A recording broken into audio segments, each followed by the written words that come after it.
আমি তোমার কথা রহস্য বুঝলাম না। বুঝলাম না। রান্না করো, সময় আসলে বুঝতে পারবা। চলো আমি তোমাকে খাবার দিই। সময় আসলে বুঝতে পারবা, চলো তোমাকে খাবার দিই। অ্যাকশন।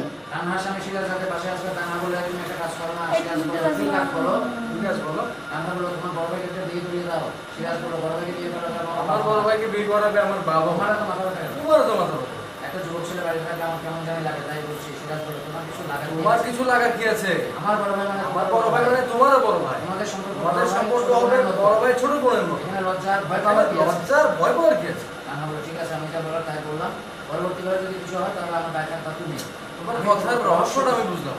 রান্না বলো সময় আসলে বুঝতে পারবা। চলো আমি তোমাদের খাবার দিই। দুজনে খাবার খেয়ে চলো। চলো। অ্যাকশন, যাও। সামিনা তার মাকে গিয়ে বলো, মা তোমরা ভাইয়াকে বিয়ে করিয়ে দাও। বিচার দাও আগে। মা তোমরা ভাইয়াকে বিয়ে করিয়ে দাও। মা বললো কেন? কেন? তাকে বিয়ে করিয়ে দিলে কি সে বউয়ের খরচ চালাতে পারবে? কেন? তাকে বিয়ে করিয়ে দিলে কি সে তার বোর খরচ চালাতে পারবে? সামিনা বললো, মা তুমি যেমনি হোক ভাইয়াকে বিয়ে করিয়ে দাও।